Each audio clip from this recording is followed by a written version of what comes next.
Have you ever wondered if there's a simple way to expose a narcissist just minutes after meeting them? Whether it's a boss, coworker, someone you've just met, or even someone you've cared about for a long time, there are 3 questions you can ask that will reveal a narcissist right away. I've spent the last 20 years researching self-worth and narcissistic relationships. As a coach, author, and survivor myself, I teach simple systems to help empower you in any situation. In this video, I'm going to show you 3 questions narcissists simply cannot answer, explain why they can't, and show you how to use these questions to empower yourself in any conversation. If someone asked you to share about one of your deepest struggles, how would you answer? Most of us, when we're in a safe space, can open up about our personal challenges. It's part of being human. But this is the first type of question that a narcissist cannot answer: questions requiring vulnerability. Vulnerability means being willing to share the truth about what you think and feel. In healthy relationships, vulnerability strengthens bonds because it shows that you're willing to admit your flaws, share your emotional experiences, or take responsibility for your actions. Narcissists, however, cannot or will not do this. They either don't know how they truly feel, or they're unwilling to tell the truth about their feelings. Admitting to anything that threatens the image that they try to uphold is something they don't allow. Vulnerability questions are designed to expose the narcissist's inability to admit to unflattering emotions like envy, insecurity, contempt, or resentment. The formula for this type of question is, how do you feel when, and then you insert the image threat. The image threat needs to be something that directly jeopardizes the way they're trying to portray themselves to you or to others. For example, how do you feel when you're not admired, or someone else gets more attention, or no one notices you, no one feels sorry for you, or you're not the best at something? These types of questions set up a situation where the narcissist needs to lie to protect their fragile self-image, or evade or spin a narrative to further inflate their self-image.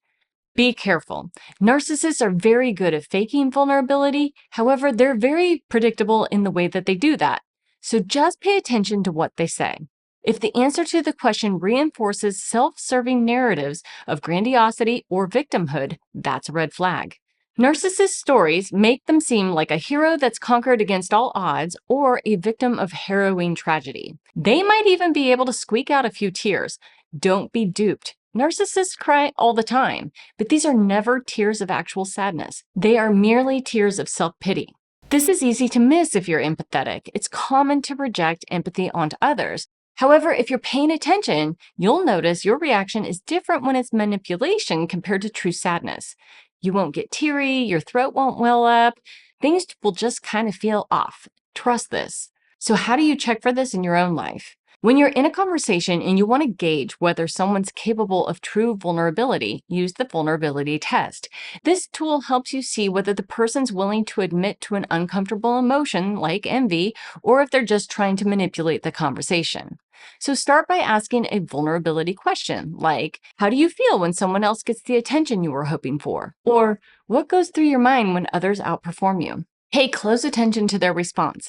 A person capable of real vulnerability will acknowledge their discomfort or admit to the unpleasant or difficult emotions.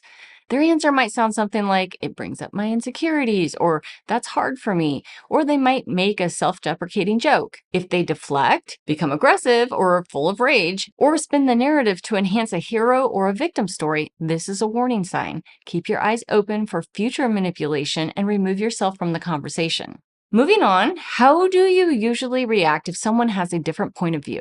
Most of us can listen, weigh in on ideas, and have healthy discussions regardless of differences in opinion. But this leads us to the second type of question that a narcissist can't answer: questions that threaten their superiority. A simple formula to expose this is, what if I don't agree? This type of question directly challenges their need to be in control. Narcissists equate disagreement with a loss of validation or power, and instead of considering other people's perspectives, they react with defensiveness, dismissal, or hostility. This question doesn't even need to be said out loud. It can simply be a question that you hold in your own mind when you're trying to gauge who you're dealing with. Even covert narcissists who may seem passive or non-confrontational cannot handle being challenged. They might not lash out openly, but you'll notice passive-aggressive behavior, such as subtle digs or shifting the blame back to you. Beneath the surface, they feel just as threatened as an overt narcissist and will use manipulation to regain control. I used to completely miss this narcissist clue because of my own fear of conflict. Growing up in a narcissistic household, I was conditioned to avoid disagreeing with people at all costs. I was so focused on trying to be who the other person wanted me to be that I'd completely forget my own point of view. And I wanted to seem nice and agreeable and diplomatic, which is a compassionate quality, but it made me very easy to manipulate. Instead of expressing disagreement, I'd just be quiet, hoping to keep the peace. Don't make my mistake. When you constantly avoid conflict, you give the narcissist exactly the control they crave. When you're in a conversation and you want to gauge whether someone can handle a difference of opinion or if they need to assert control, use the disagreement test.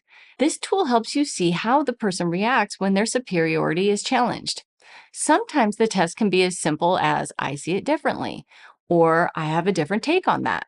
My favorite response is just to withdraw any approval and stay silent. Often, when you refuse to validate them, you'll see an escalation, making it easier to spot their need for control and domination. So look for patterns over time to see how they react to even the smallest challenges to their opinion or authority. A healthy response would include openness, curiosity, or a willingness to engage in discussion. But if you continue to be met with defensiveness, dismissal, aggressive, or passive-aggressive behavior, that's a red flag. If you'd like a copy of the tools I share, sign up below and you'll get a new 3-minute empowerment plan every week. So here's a question for you. How easy is it for you to take responsibility for a mistake? Most of us here probably take more than our fair share of responsibility, but narcissists never do. Which brings us to the third type of question that a narcissist can't answer: accountability questions. Accountability questions are designed to expose whether someone can take responsibility for their actions or if they avoid it to protect their ego.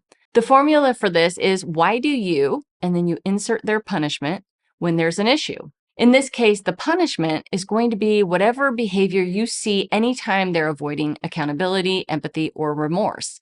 This could be that they withdraw or they go silent, turn the tables, blame you, or ghost you when there's a conflict.